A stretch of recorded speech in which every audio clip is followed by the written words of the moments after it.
Mais um corpo preto estirado no chão. Mais um trabalhador assassinado pela polícia. Mais um terrorismo de Estado, com a conivência de todos nós. O senegalês ambulante Ngangi Mbaye foi assassinado pela Polícia Militar de São Paulo no fim de semana no bairro do Brás.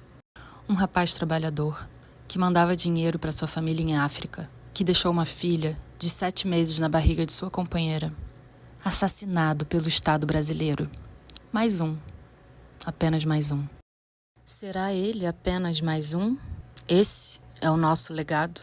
Permitir que a polícia mate gente preta, trabalhador, pessoas que deviam estar sendo protegidas pela lei, mas estão sendo assassinadas pelo Estado? É esse o nosso legado? A essência da polícia militar é matar o povo preto. Que a polícia assassina, terrorista, com o aval do Estado, existe para massacrar os corpos pretos. Ontem matou um pai de família. Amanhã vai ser mais um, mais um, mais um, mais um. 4 anos atrás foi na Lapa, entendeu? Eu não tenho vergonha de mostrar minha cara aqui não, porque eu sou trabalhador, eu sou camelô, entendeu? É um trabalho digno, com muito orgulho. Somos dignos, entendeu? 6 anos atrás matou um pai de família na Lapa. Ficou por isso mesmo.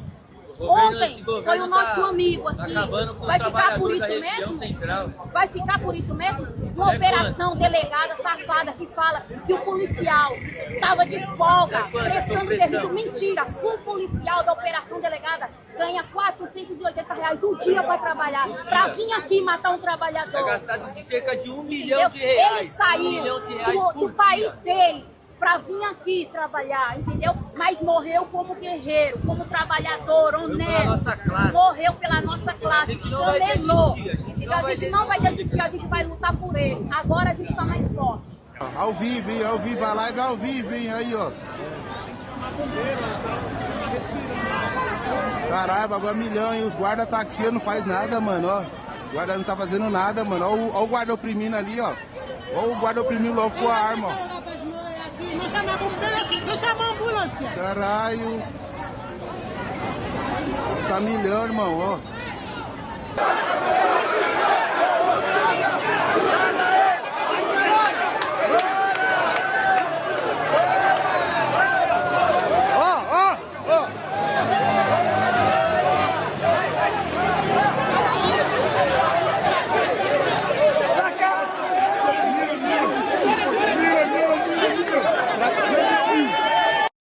Nosso país, nosso Estado Nacional foi construído em cima do genocídio, do massacre, do assassinato, das práticas sangrentas, exterministas do povo africano e do povo indígena. Nós, povo branco, descendente dos europeus, temos o dever de nos posicionarmos, porque esse sistema favorece a nós, povo branco. Cada corpo preto que cai na rua é uma pessoa branca que tem para ocupar o lugar dele. E é por isso que existe essa política. É por isso que depois, quando acabou a escravização do povo preto, a polícia da época foi montada para colocar ordem com violência, se preciso matando arbitrariamente, porque não estava previsto no plano de abolição da escravização a inclusão dos africanos na sociedade. Não estava previsto, nunca esteve previsto. Pela intendência, mas que acaba virando uma prática corriqueira, que era você prende o negro para depois saber se ele é culpado ou não. Então, a suspeição generalizada que a gente tem dentro da população, né, sobre a população negra até hoje, que a polícia, infelizmente, continua atuando dessa forma, todo negro é um suspeito, né, até que prove o contrário, é o contrário do que os direitos garantem na Constituição brasileira. Isso tem um DNA lá atrás, durante a vigência da escravidão, com a Intendência Geral da Polícia da Corte. É a condição da Corte que exige um número cada vez maior desses escravizados aqui. Então é mais complexo ainda. Então você tem que criar uma instituição que garanta que essa vinda, né, de africanos, que é uma vinda absolutamente volumosa, então é nesse momento, por exemplo, que o Cais do Valongo, que foi o porto que mais recebeu africanos escravizados no mundo, né, que ele vira esse grande, né, esse grande portal de africanos aqui para o Rio de Janeiro, para a região sudeste de maneira mais ampla, né? Então é nesse contexto, e a polícia vai fazer uso, até antes dos estudos do racismo científico, que vão advogar a mesma coisa. Então, na verdade, a partir da década de 1830, 1840, a polícia, sobretudo na Europa, ela vai fazer da raça, do conceito de raça, aí tem o racismo científico, tem uma outra, não é o mesmo racismo lá do século XV, XVI, que a Igreja Católica está falando, é um outro racismo, né, salvaguardado por aquilo que era considerado ciência na época, que vai dizer que a humanidade é dividida em raças, que essas raças não são iguais entre si, que elas não devem se mesclar, inclusive, né? E que vai criar uma polícia que vai tentar antecipar a ação de criminosos a partir da leitura fenotípica. Então, se eu vejo uma pessoa negra, ela é potencial, né? Tem estudos que comprovam que os negros são criminosos em potencial. Aí, o que eu faço? Eu paro essas pessoas ou mato essas pessoas. Então, essa é uma lógica que nasce no século XIX, né, e que não foi alterada.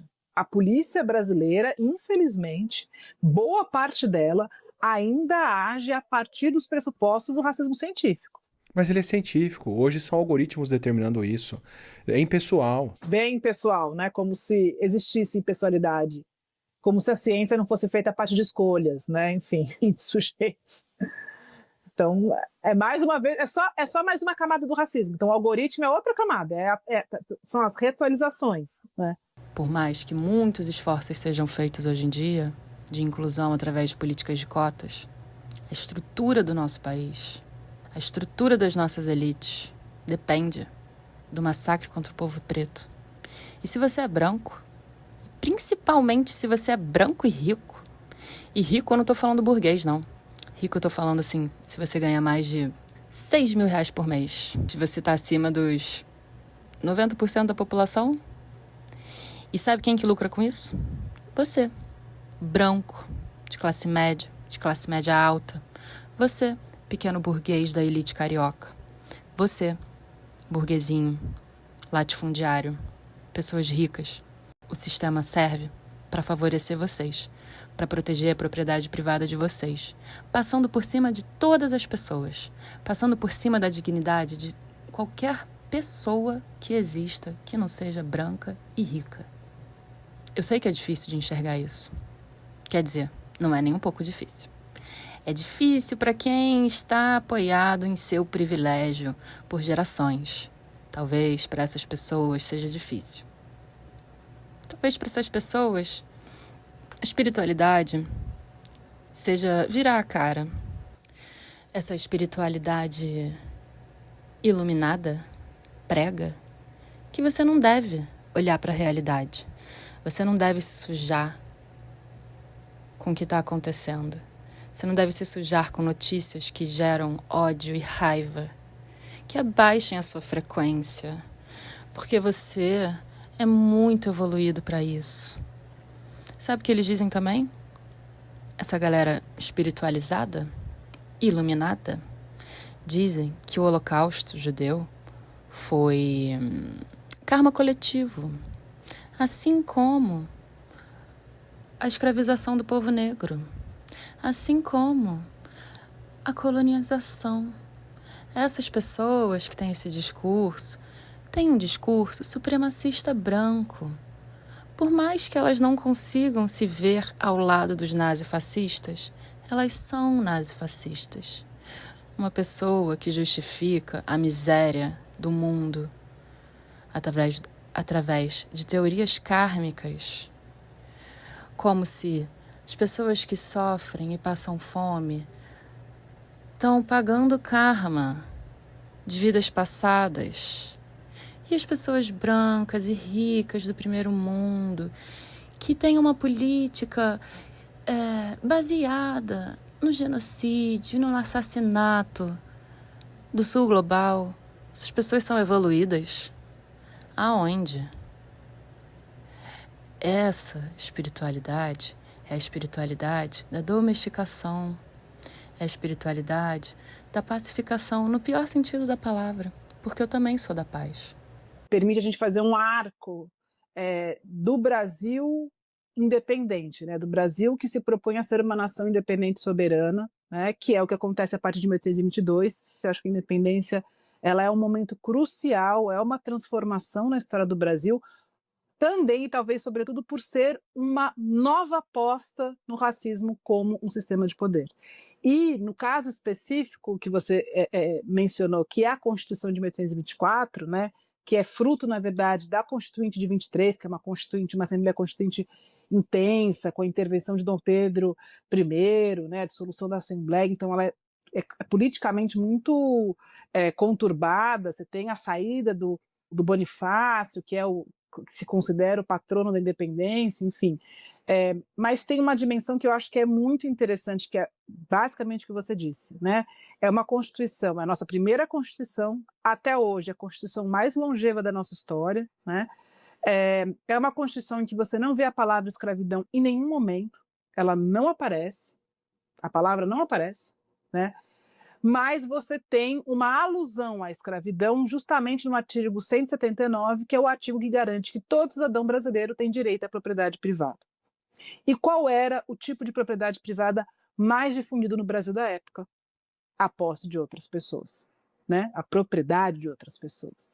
Então, você tem aí a criação de um mecanismo, ou a consolidação de um mecanismo que se mantém até hoje quando a gente pensa na estrutura racista do Brasil, que é o uso do silêncio.